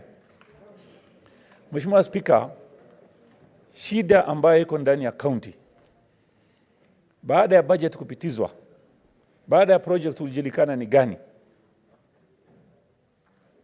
baada ya muda kidogo unasikia shida imetokezea, hiyo pesa inakuwa, wakati contractor amefanya kazi, akiandika certificate yake, inaenda kwa ofisi ya controller ya budget. Ile contractor ambayo amepeleka certificate yake inapelekwa kwa ofisi ya control of budget. Ikifika huko, pesa ikilipwa, Mheshimiwa Speaker, hiyo pesa haiendi kwa hiyo contractor ambayo amepeleka certificate yake. Hiyo pesa imebadilishwa, ikitoka kwa COB, controller ya budget, imebadilishwa, imelipwa contractor mwingine. Contractor ambayo certificate yake imefika huko, Mheshimiwa Speaker, anafikiria pesa yake haijalipwa, bado anakaa anangojea pesa ilipwe.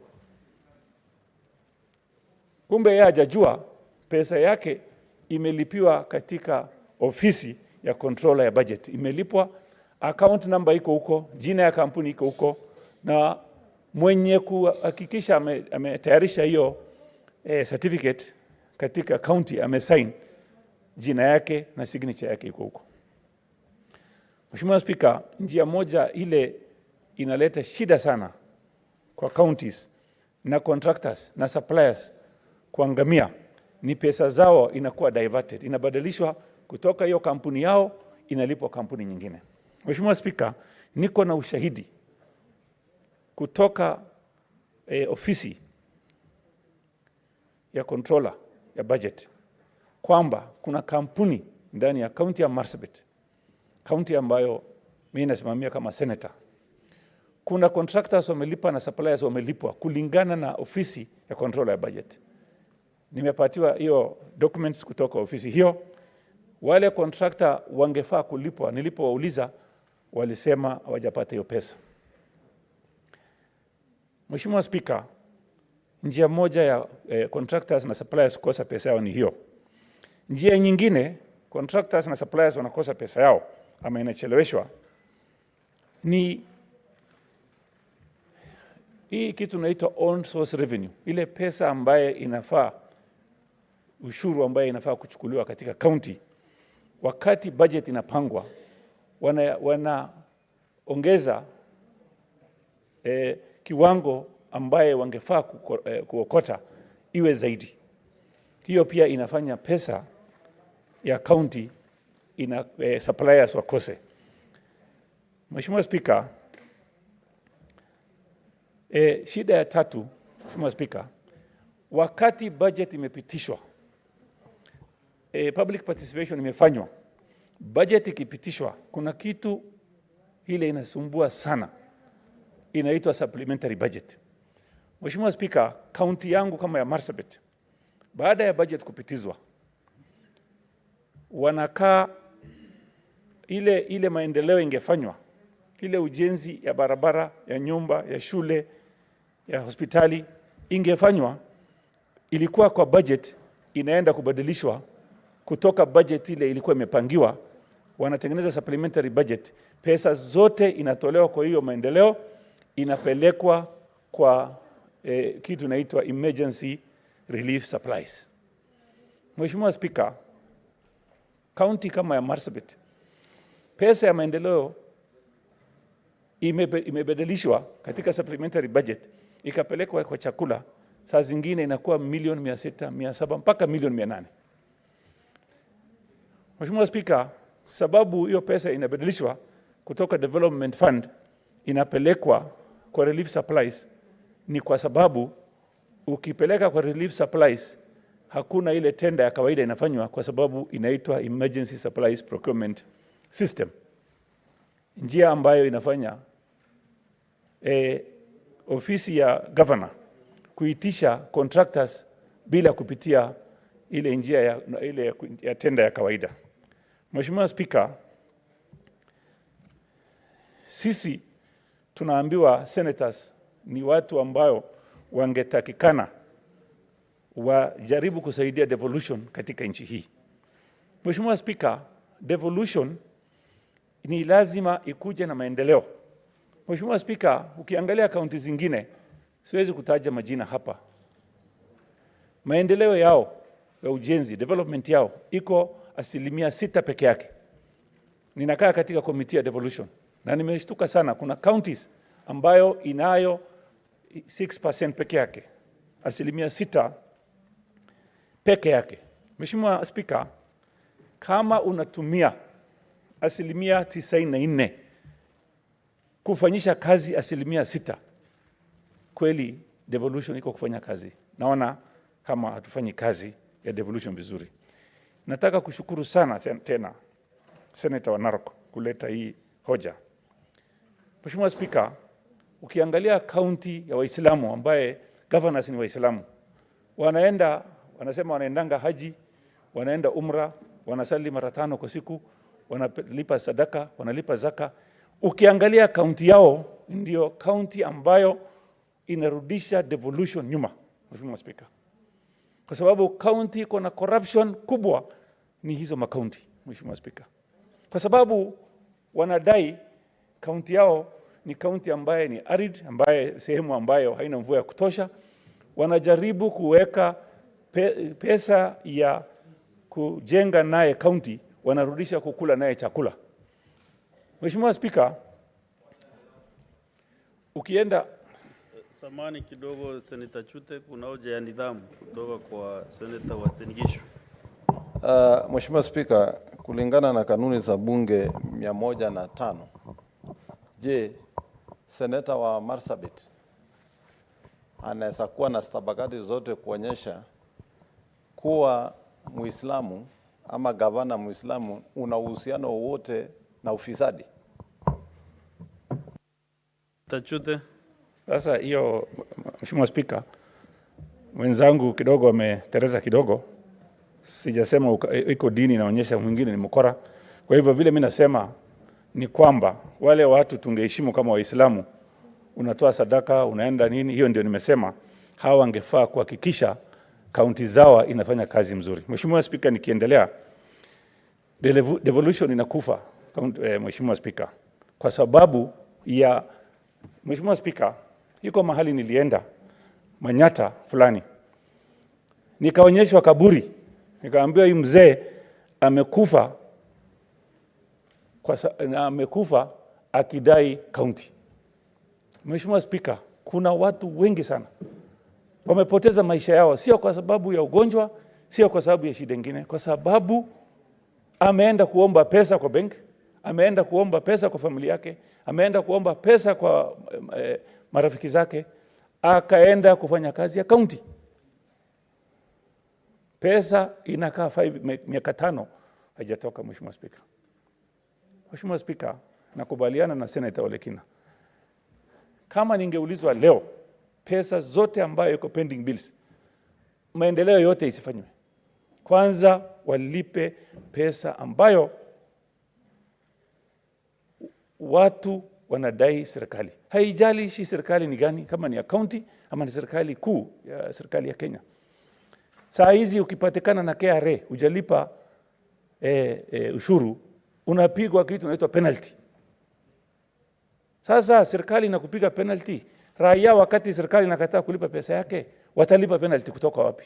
Watauliza nani? Mheshimiwa Spika, kwangu mahali nimetoka, umaskini ya watu iko hali ya juu. Saa hizi kazi yote ambayo inafanywa ndani ya kaunti ya Marsabit, wale watu wenyeji nyumbani huko hawafanyi kazi hiyo. Watu kutoka nje wanakuja kufanya kazi, saa zingine wanaleta chakula ya relief huko. Ile pesa inabaki huko, Mheshimiwa Spika, ni pesa ambaye ile watu ya kutaramusha hiyo mzigo wanalipwa peke yake. Peke yake. Kama ni milioni 200, ile pesa inabaki huko ni shilingi 10,000 ya kutaramusha hiyo mzigo peke yake. 1,998 milioni 100,998 inarudi hapa Nairobi.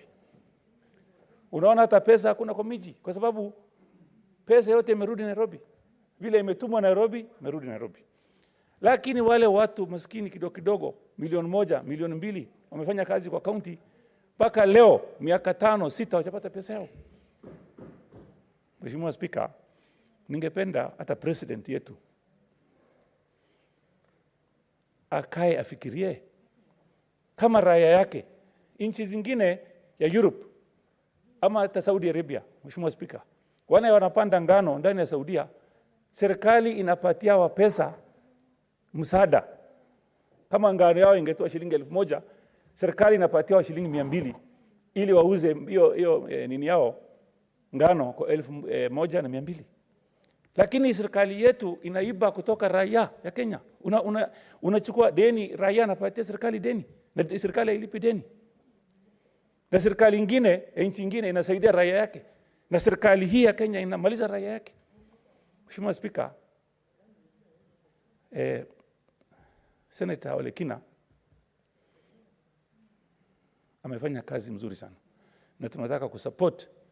Ikiwezekana tuweke sheria ya kwamba hakuna development itafanyika katika county ama hata nchi, national government, mpaka wale watu wanalia saa hii walipe pesa yao. Mheshimiwa Speaker. Mheshimiwa Speaker, nikimalizia. Mheshimiwa Speaker, ukiangalia counties, kuna watu wanafanya kazi kwa niaba ya governor ya ma-counties. Mheshimiwa Speaker, kampuni zingine ikifanya kazi inalipwa pesa, hata wiki moja wamepata pesa yao. Wale raia ya kawaida wanaenda kufikiria wanajaza tenda, wakijaza hiyo tenda wakienda kutafuta pesa yao, hawatapata hiyo pesa hata miaka 10. Mheshimiwa Speaker, hizi makampuni ambayo wanafanya kazi, kampuni kubwa kubwa wanafanya kazi ya milioni 200, 300, 400, inatakikana waletwe majina yao mbele ya Senate, wafanyiwe uchunguzi hiyo kazi. Mheshimiwa Speaker, kuna watu wamefungua account leo, wameregister kampuni leo, kesho yake ameenda kujaza tenda ya county, siku ya 3 amepatiwa kazi ya milioni 200, baada ya wiki 2 amelipwa pesa. Mheshimiwa Speaker, na hiyo pesa baada ya wiki 2 ingine imetoka kwa hiyo account, haijulikani mahali imeenda. Kwa hivyo natakikana hata hawa watu wachunguzwe, hiyo kazi walianza lini, walifanya na kampuni gani, hiyo pesa imeingia account gani, imetoka account hiyo ikaenda account gani.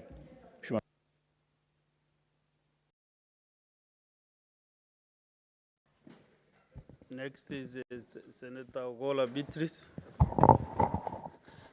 Thank you, Honorable Speaker. Honorable Speaker, I want to support the motion by my senior, the Senator of Narok, Senator Ole Kina. And Honorable Speaker, the issue of pending bills is a very thorny issue in this country. Honorable Speaker, if you look at for people who would have copies of the LPOs and LSOs that are given to suppliers or contractors, it is very clear behind them there are regulations that are provided that you will not grant work if you do not have that money in your budget. And so, Honorable Speaker, with those regulations in place, it was intended that works are given when funds are available. It then bothers all of us why we continue to pile pending bills, Honorable Speaker. Just last week or recently, Honorable Speaker, we saw an exchange between a service provider of Nairobi County and the governor of Nairobi County, and we saw an exchange where it was purported that there was a request for some down payment of some bill to be paid. Honorable Speaker, this could be the reason why we have pending bills in counties, because some are not paid because the contractors or people who have done such works are not ready to part with some money. Honorable Speaker, when you come to the issue of pending bills have what we call an aging system. If you go through the auditor's report, there's a mention of aging system payment, and you wonder why the pending bills that were incurred by county governments or even government departments do not respect the aging system that is prescribed for payment of pending bills. Pending bills are also a fast charge in our budgets. So, Honorable Speaker, you wonder why they are not paid. Honorable Speaker, there has been an excuse, a historical excuse, with counties especially, that some of the pending bills are bills that were incurred from the defunct local authorities. Honorable Speaker, I've often referred to this as an excuse because those county governments took over those bills from the defunct local authorities. We have not seen any effort by those counties in paying those bills. So, Honorable Speaker, those bills remain just by design. And Honorable Speaker, the issue of on-source revenue also adds on to the pending bills we have in counties, because on-source revenue is just used by counties to balance their budgets. So at the end of it, we remain with pending bills year in, year out. Honorable Speaker, I would like to say that in my own county, I've seen a number of people distressed, fall sick. Some have collapsed, some have died. I have my uncle Declan Opan, who was buried unceremoniously because he was owed money by the county government of Homa Bay, and he expected payment because his financials were also looking forward for payment. So on a particular day when he was expecting that pay and it did not come, Honorable Speaker, Declan Opang just fell, dropped down and died. And that is the story of so many other people, so many contractors that have been auctioned, a number of contractors that are on their beds just sick, are terminally ill because they have not been able to be paid, and so they are not able to meet their financial obligation. Honorable Speaker, the issue of pending bills result in the withholding of circulation of cash in the economy. Just some times back when counties came into place, the counties were very vibrant. When funds had been released, when people had been paid, you could see money circulating in most of our urban centers and rural centers. But now that is a thing of the past.